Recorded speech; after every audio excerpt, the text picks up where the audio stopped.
Good morning, children. Welcome to English class. Today, I'll teach you a poem from your Beehive book. This is poem 8.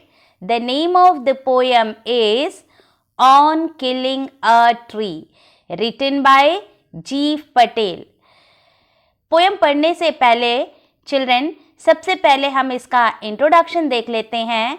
जैसे कि title से ही हमें पता चल रहा है कि the poem is about cutting trees and the poet is very sensitive.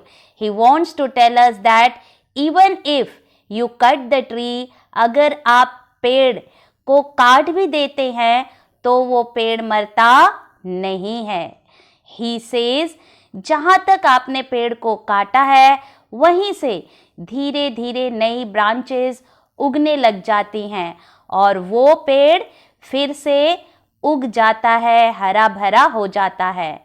And then he goes in the detail. जैसे कि हम किसी चीज़ की हाउ टू डू लिस्ट बनाते हैं, क्या स्टेप्स है किसी चीज़ को करने के.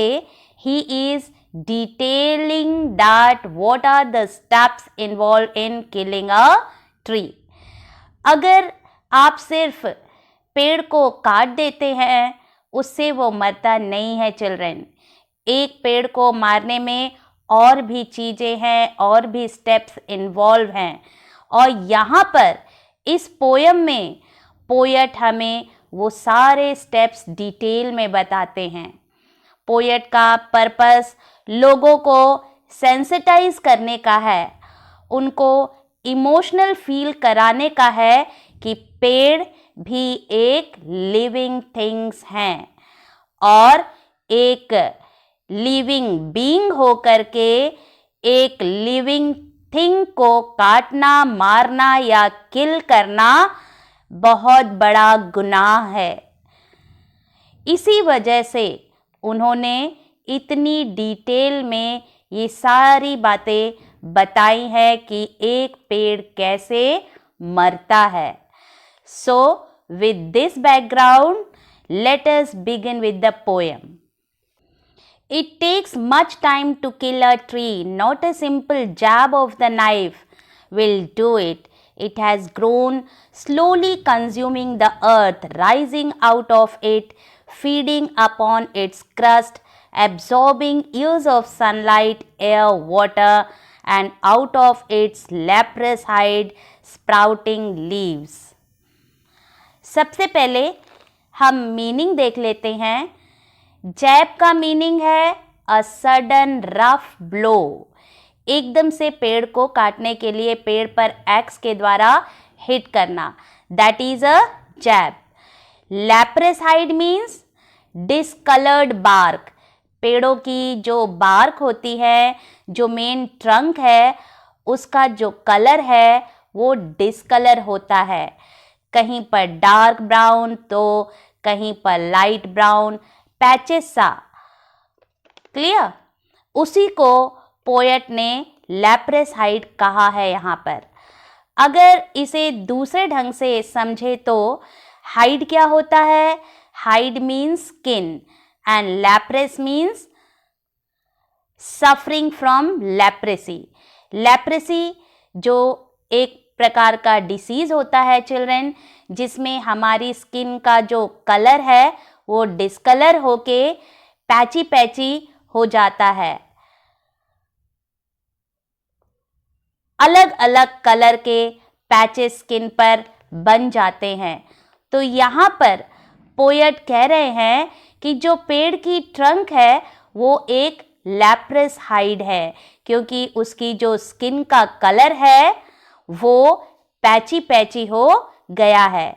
जैसे कोई इंसान का जब वो लेप्रेसी से सफ़र करता है चिल्ड्रन, तो जो कलर उसके स्किन का हो जाता है बिल्कुल उसी टाइप का जो ये जो बार्क है, ये जो ट्रंक है पेड़ का, उसका कलर हो जाता है.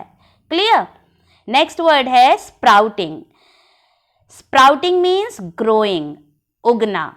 Now in this stanza the poet says it takes much time to kill a tree. Not a simple jab of the knife will do it. वो कहते हैं कि एक पेड़ को मारने में बहुत वक्त लगता है। अगर आप सिर्फ एक बार अपने नाइफ के साथ या फिर कुल्हाड़ी के साथ पेड़ पर जैब करेंगे, हिट करेंगे, तो उससे पेड़ मरता नहीं है। It has grown slowly, consuming the earth, rising out of it, feeding upon its crust, absorbing years of sunlight, air, water, and out of its leprous height sprouting leaves. अब यहाँ पर पोएट क्या बता रहे हैं चिल्ड्रेन? वे बताते हैं कि पेड़ को उगने में बहुत वक्त लगता है। धीरे धीरे धरती के अंदर से न्यूट्रिएंट्स लेकर, मिनरल्स लेकर पेड़ धीरे धीरे विशाल बनता है। तो इस तरह से एक छोटे से पौधे से बड़े होकर पेड़ एक विशाल रूप धारण कर लेता है। इस तरह से पेड़ बहुत सालों तक सनलाइट एब्जॉर्ब करता है, हवा पानी लेता है और अपनी मोटी ट्रंक बनाता है, जिससे बाद में छोटी छोटी टहनियाँ निकलती हैं और फिर उन पर पत्तियाँ लगने लग जाती हैं। So, in this stanza, the poet tells us that it is not easy to kill a tree. ऐसा नहीं है कि आपके एक बार कुल्हाड़ी मारने से पेड़ मर जाएगा, क्योंकि पेड़ को उगने में बहुत साल लगते हैं। उसने अर्थ से बहुत सारे न्यूट्रिएंट्स लिए हैं, बहुत सारी सनलाइट लिया है, सालों तक हवा पानी लेकर वह इतना विशाल पेड़ बनता है। इसलिए पोएट कहते हैं कि ऐसा मत सोचिए कि पेड़ को मारना या किल करना बहुत आसान है। In next stanza, he says, "So hack and chop, but this alone won't do it. Not so much pain will do it.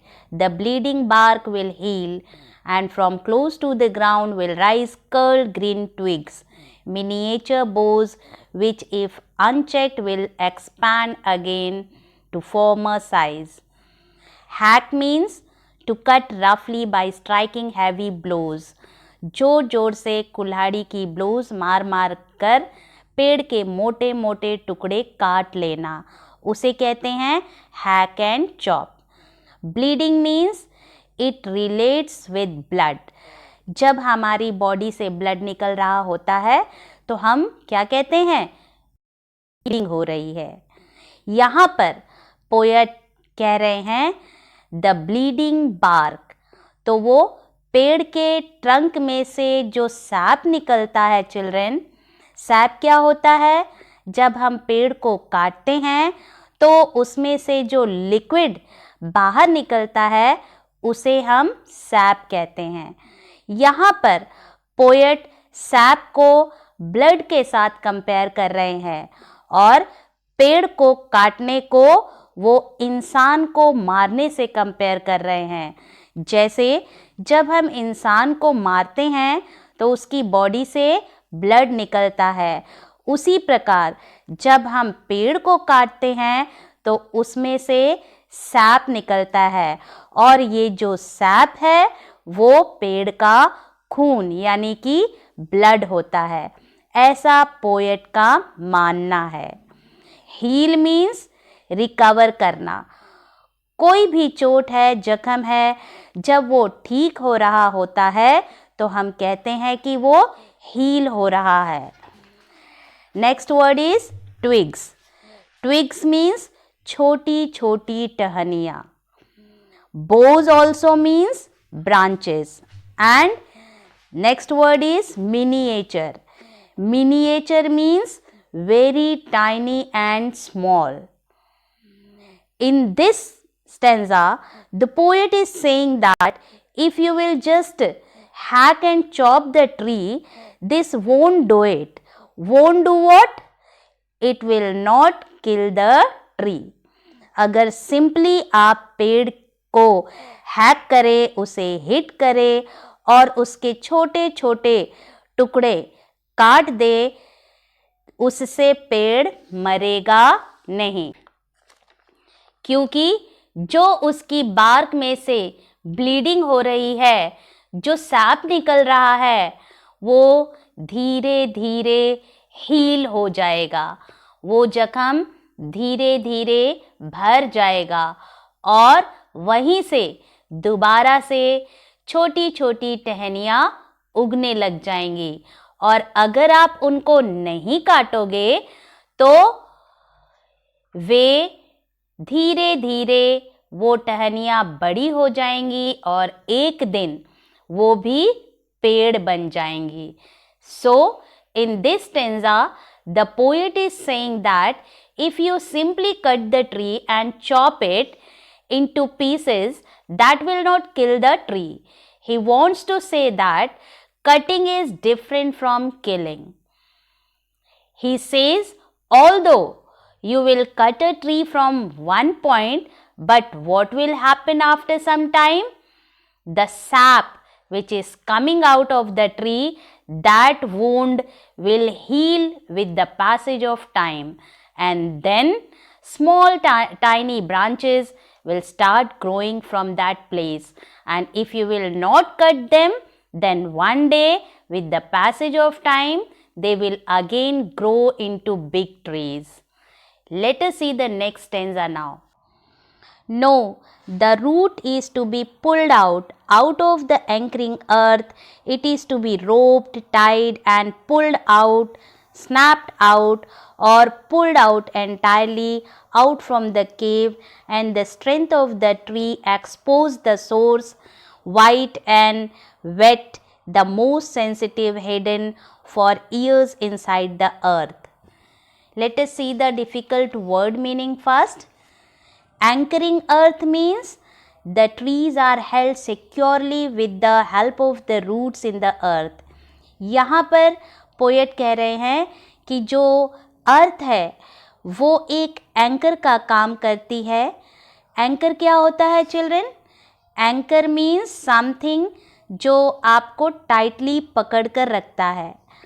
Poet कह रहे हैं कि पेड़ की जो जड़ें हैं, जो अर्थ के अंदर घुसी हुई हैं, उनकी मदद से पेड़ खड़ा रहता है और वो एक एंकर का काम करता है। नेक्स्ट वर्ड है snapped out. Snapped out means chopped out, जड़ से पकड़कर उखाड़ देना। Now in this stanza the poet is saying what really has to be done to kill the tree. पिछले दो स्टैंजा में उन्होंने ये बताया कि अगर आप पेड़ को चॉप कर देंगे उससे पेड़ मरेगा नहीं।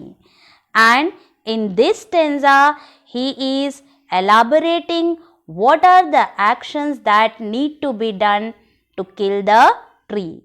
He says the root is to be pulled out. धरती के अंदर जो पेड़ की जड़ें हैं, जिन्होंने पेड़ को मजबूती से धरती के साथ एक एंकर की तरह बांध रखा है, उन्हें बाहर निकालना पड़ेगा। तो अगर आप पेड़ को मारना चाहते हैं तो आपको पेड़ को अपरूट करना पड़ेगा, उसे जड़ से उखाड़ कर फेंकना पड़ेगा। And then further he says it is to be roped, tied and pulled out. रस्सियों से बांधकर उसकी जड़ों को पूरा का पूरा बाहर निकालना पड़ेगा। Out from the earth cave means अर्थ के अंदर जो एक खाई बन गई है, जिसके अंदर पेड़ की जड़ें अच्छे से फिक्स हैं, वहाँ से आपको इन्हें बाहर निकालना पड़ेगा, यानी कि वहाँ से जड़ों को बाहर निकालना पड़ेगा। And the strength of the tree expose the source, white and wet, the most sensitive hidden for years inside the earth. इस टेंजा में पोएट कह रहे हैं कि ये जो रूट्स हैं पेड़ की, ये जो जड़ें हैं पेड़ की, ये सफ़ेद रंग की होती हैं और गीली गीली सी होती हैं। ये पेड़ का सबसे ज़्यादा सेंसिटिव हिस्सा है चिल्ड्रन। ये बहुत सालों तक हमसे छुपा हुआ होता है क्योंकि ये धरती के अंदर होता है, हमें दिखाई नहीं देता। लेकिन ये जो जड़ें हैं, ये जो रूट्स हैं, ये पेड़ का सबसे सेंसिटिव हिस्सा होता है। और जब आप पेड़ की जड़ों को बाहर निकालोगे तभी पेड़ मरेंगे, यानी तभी आप पेड़ को नाश कर सकते हो, उसको किल कर सकते हो, उसको हमेशा हमेशा के लिए उसका खात्मा कर सकते हो। Now let us see the next stanza. Then the matter of scorching and choking in the sun and air, browning, hardening, twisting, withering, and then it is done. Here, scorching and choking refers to the dying up of the trees after being uprooted. अब यहाँ पर poet ये बता रहे हैं कि जब आप पेड़ को अपरूट कर देंगे उसके बाद क्या होगा? उसके बाद धीरे धीरे पेड़ सूखने लग जाएगा। जब वो अर्थ से डिटैच हो जाएगा, जब उसे न्यूट्रिएंट्स मिलने बंद हो जाएंगे, तब उसका जो डाइंग प्रोसेस है वो स्टार्ट होगा। क्या होगा फिर? धीरे धीरे पेड़ सूखने लग जाएगा। धूप और हवा जब उस पर पड़ेगी तो धीरे धीरे उसका रंग ब्राउन होता जाएगा, वो हार्ड होता जाएगा, विदर करता जाएगा। विदर मीन्स मुरझाना। और इस तरह से तब जाकर के जो पेड़ है वो फाइनली मरेगा। पोएट कहते हैं जब पेड़ को अपरूट कर दिया जाएगा, आफ्टर दैट धीरे धीरे वो सूखने लग जाएगा।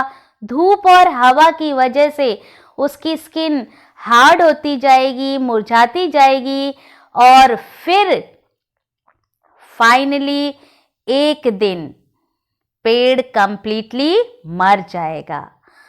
So children, this is the poem on killing a tree. It is a very sensitive poem.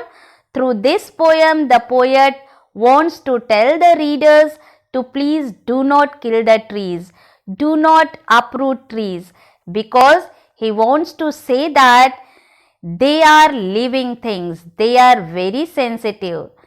इनमें भी जान होती है और वो ये सब बातें बोलकर हमें इमोशनल फील कराना चाहते हैं ताकि हम पेड़ों को ना काटें, ना मारें, बल्कि उन्हें काटना और मारना बंद कर दें। So with this I come to an end of the poem. We'll meet in the next class with some other topics. Till then, keep revising the course and stay safe. Thank you for watching this video.